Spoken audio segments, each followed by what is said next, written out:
She posted, "If he loved me, he'd fight for me," after giving me the silent treatment for a week. I screenshot it and sent it to her mom. "She's right, I'm done fighting," with my apartment listing. Her mom showed up at our door and I, 28 male, thought I was living the dream. Nice apartment in the city, decent savings, and engaged to Sarah, 26, for 8 months. We'd been together for 4 years. I'm writing this because I need to get it off my chest, and maybe someone can tell me if I went too far. 2 months ago, Sarah started acting weird. Coming home late from yoga. Guarding her phone like nuclear codes. The usual red flags that make your stomach drop, but your brain says, nah, you're being paranoid. Then came the silent treatment. 1 week of absolute radio silence in our own apartment. Not a word. She'd walk past me like I was furniture. Sleep on the couch. Leave for work without even a glance. Why? Because I asked her to contribute to groceries. That's it. I asked if she could pick up groceries since I'd been covering them for 3 months, while she was saving for our wedding.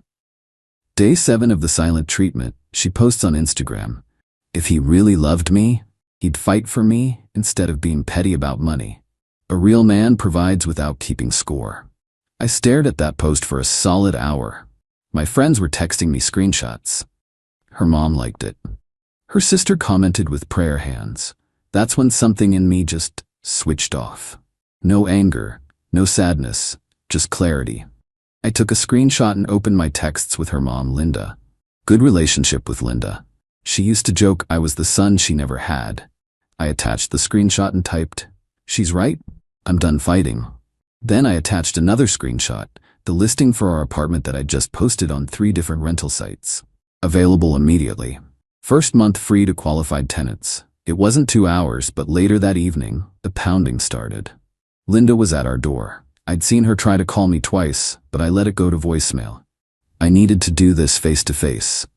Sarah actually spoke to me for the first time in a week, her voice a panicked whisper. "What did you do?" "I agreed with your post," I said, opening the door. Linda looked like she'd been driving around in a rage. "Jake, what is this? An apartment listing? Is this some kind of joke?" "I'm moving out," I said calmly. "The lease is in my name only." Sarah knew this when she moved in 2 years ago. Sarah's face went white. "You can't just kick me out."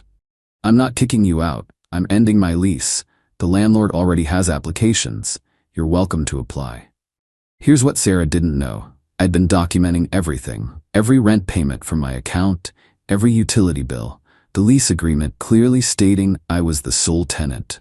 I'd even checked the tenant laws in our state. She was technically my guest, month to month, no legal standing without a contribution or a contract. Linda turned to Sarah.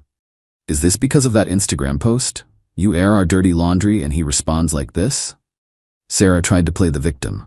"He's being dramatic. I was just expressing my feelings." "Your feelings?" Linda asked, still not fully on my side. "This seems extreme over a post." I pulled out my phone. "Maybe it's more than that. Should I show your mom the Venmo requests for groceries you've been declining for 3 months? Or the spreadsheet I have showing I've paid $1,900 monthly for rent, utilities, and our food while you've contributed 0? Linda's expression started to shift from anger at me to confusion. "Sarah, you told me he was being financially controlling." "He is. He keeps spreadsheets and asks me for money." "For groceries," I said flatly, "while I pay for the roof over your head." The best part? I pulled up her Instagram. Want to see what her wedding savings are going towards, Linda? Check her tagged photos. Here she is in Cabo last month, and Miami 2 weeks before that. Oh, and this new designer bag she posted yesterday. Linda snatched my phone and started scrolling, her face hardening as she connected the dots. She was reading the crime report of her daughter's lies. "Those trips were gifts from my friends," Sarah protested weakly. "I deserve to have fun. With whose money?" Linda asked quietly, not looking up from the phone. Silence. "Mom, you don't understand." "I understand perfectly," Linda said, handing my phone back. "You've been lying to me, to him, using this man while telling everyone he's cheap. I decided it was time. There's more, but I don't think you want your mom to hear it." Sarah's eyes went wide. She knew exactly what I meant. "What more?" Linda demanded. Sarah grabbed her mom's arm. "We should go. He's just trying to manipulate you." "No," Linda said, shaking her off. "What more?" I looked at Sarah, gave her one last chance. She just glared at me with this entitled smirk, like she still thought she had the upper hand. Your daughter has been having an emotional affair with her coworker Marcus for at least 6 weeks. I have screenshots of their texts, nothing physical yet according to them, but plenty of my boyfriend doesn't understand me like you do. And I wish I'd met you first. Linda looked like I'd slapped her. Sarah started the waterworks immediately. You went through my phone. No, I said calmly. You left your iPad logged in at home. The messages sync. A notification from Marcus popped up saying can't wait to hold you again. I got curious. Linda stood up slowly, her face a mask of cold fury. Sarah, car, now. Mom, please, now. As they were leaving, Linda turned back. I'm so sorry, Jake. I'll have her stuff out by the weekend. I already packed it, I said, gesturing to the neat boxes by the door. Just needs a truck. Sarah lost it. You packed my things? You can't touch my stuff. I wore gloves, I said. Didn't want to get emotional. She actually tried to push past her mom to get to me, but Linda held her back. You're a psychopath, Sarah screamed. I'll sue you. This is illegal eviction. It's not eviction if you were never a tenant, I said. You're a guest who's overstayed their welcome. As Linda dragged her to the car, Sarah screamed one last thing. Marcus is twice the man you are. Cool, I called back. Maybe he'll pay for your groceries. Update 1. It's been a few days since the Linda incident. I thought that would be the end of it. I was wrong. Sarah started a social media campaign. Over the next 48 hours, my phone blew up. She posted her version of our story on every platform. I'm an abusive, controlling ex who threw her onto the streets after financially abusing her for years. She claimed I monitored her spending, isolated her from friends, and kicked her out for standing up for herself. The messages started rolling in. Her friends calling me every name in the book. Random people sending death threats. Someone posted my LinkedIn on Twitter. Then Marcus showed up at my apartment. Not what I expected. The guy looked pale and agitated, not heartbroken. We need to talk, he said, his eyes darting around like he was expecting Sarah to pop out. Against my better judgment, I let him in. Did you know she had a fiancé? I asked, cutting straight to it. She said you were roommates, he mumbled. Said you were gay. I let out a short, sharp laugh. Gay roommates who share a bed and have been together for 4 years? She said you were deep in the closet, that your family was super conservative and you were using her as a cover. He looked completely defeated. I'm married. Plot twist I didn't see coming. Your wife know? I asked. She does now. Sarah sent her screenshots of our emotional conversations after I told her she couldn't stay with me. She asked you to take her in? Showed up at my house with her stuff. My wife answered the door. He rubbed his face, looking exhausted. I'm sleeping in my car. I came here because I need to know what else is a lie. I poured him a drink. It was surreal, bonding with the guy who was sexting my ex, but we were both caught in the same web. She told me you were abusive, he said. Showed me bruises.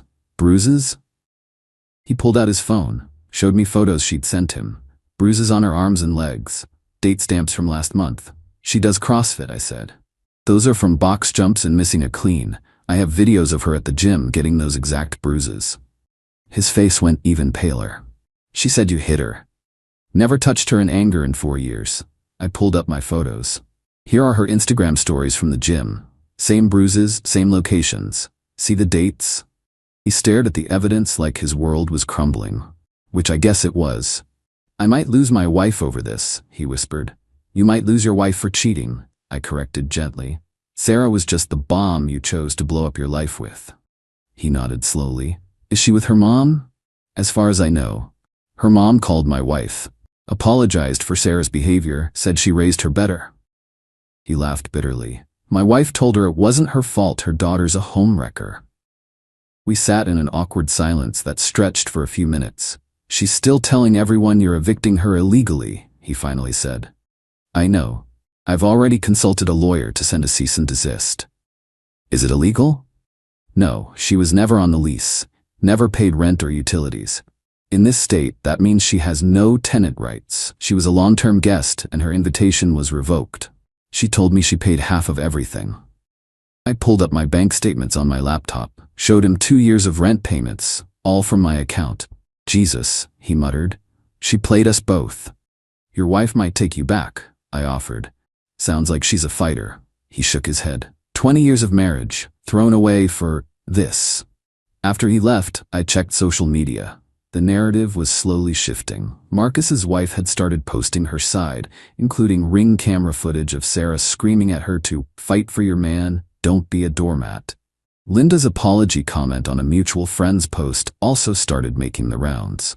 Sarah's friends got quieter. A few of the nastier posts were quietly deleted. One even messaged me a half-hearted, sorry man, heard there was more to it.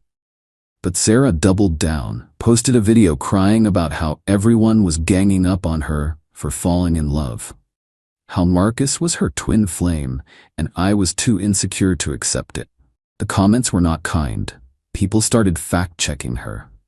Someone found the Cabo trip photos where she's wearing the engagement ring I bought her while posing with drinks that cost more than the groceries she claimed she couldn't afford. Then came the text from Linda. She's been served a formal eviction notice from my house. 30 days. I can't enable this anymore. I'm sorry.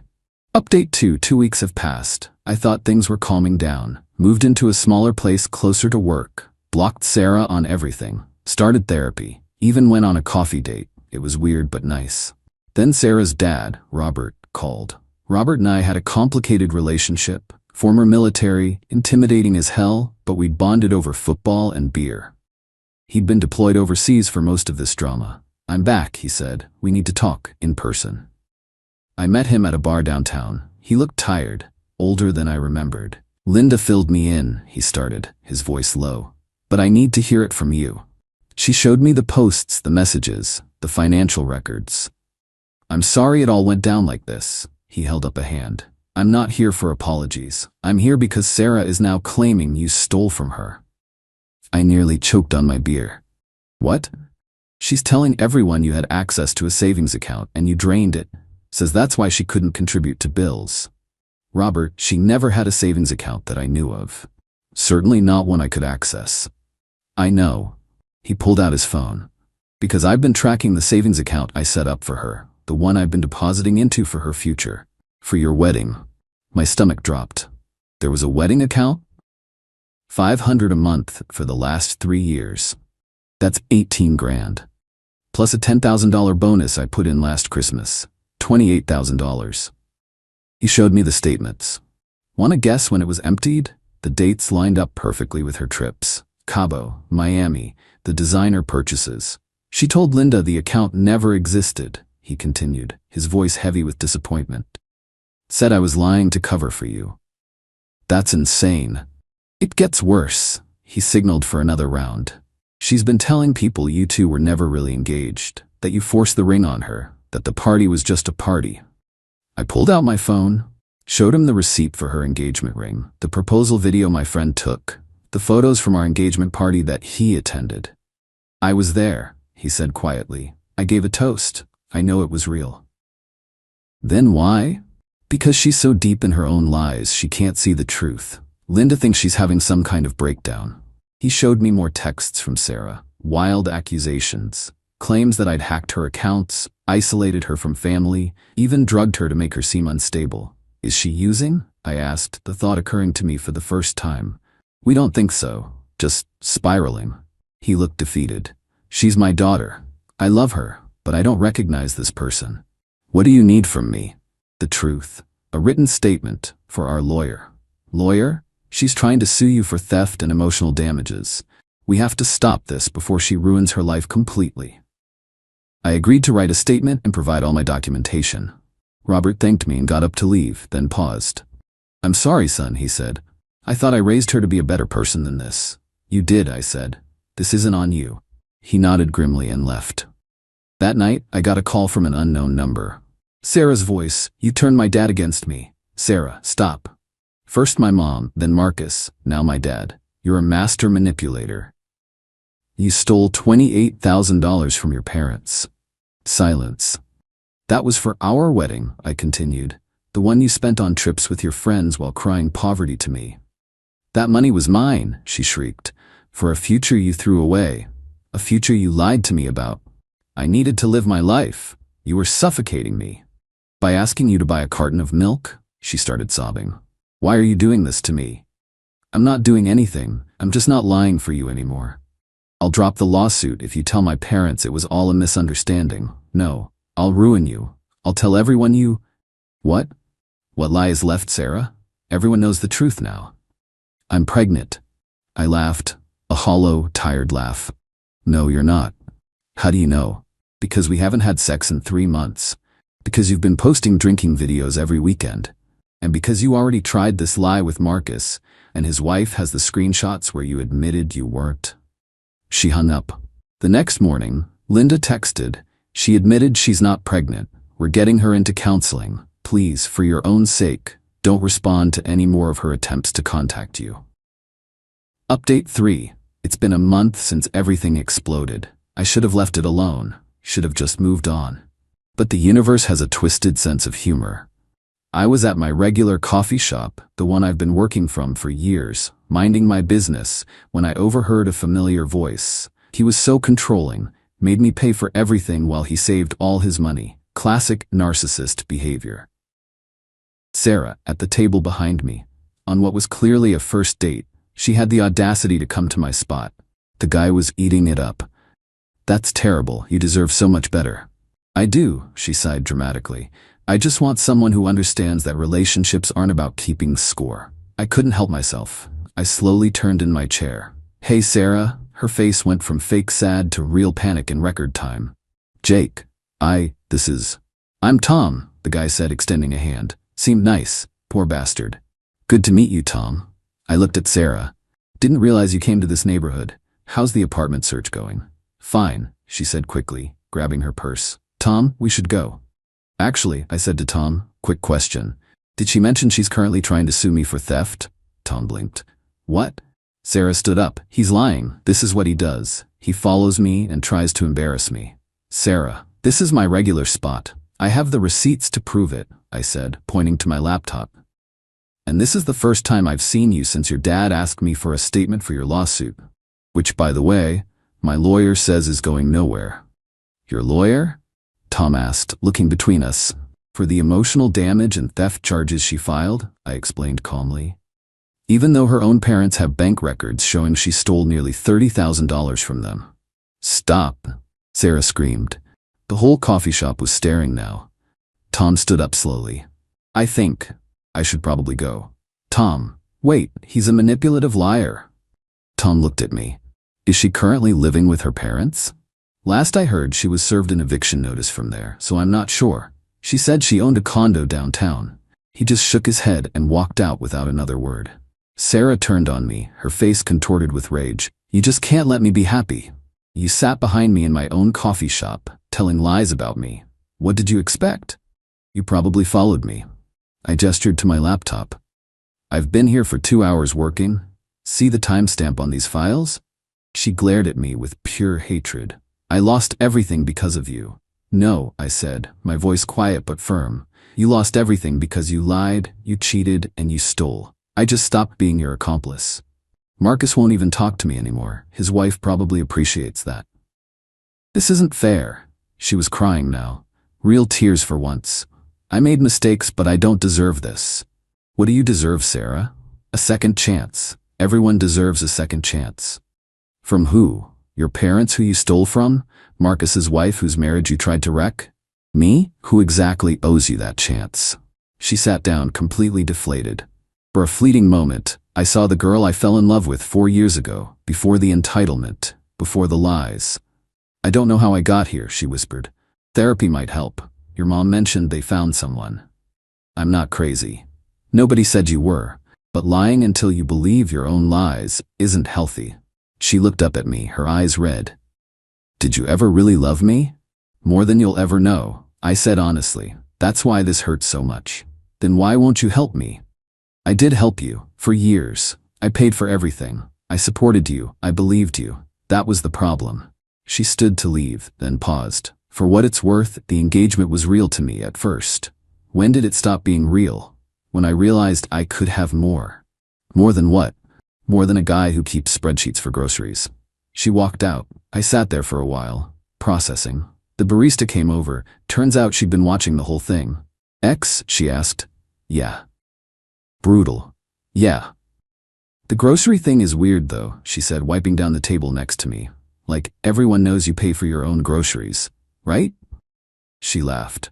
My ex tried to convince me that buying toilet paper was a form of financial abuse. Some people just aren't ready to be adults. 2 weeks later, I got a text from Linda. Wanted you to know, Robert and I are separating. It's been coming for a long time. This situation just exposed a lot of truths we'd both been ignoring. Strange how one person's lies can unravel so many things. I hope you're doing well. You're a good man. Don't let her convince you otherwise. I didn't respond. It didn't feel right. A month after that, I ran into Marcus at a bar. His wife had taken him back, but they were in intense counseling. He bought me a beer. She texted me last week, he said, staring into his glass, from a new number. What'd she say? That she was sorry, that I was her twin flame, that she's ready to be serious now. You respond?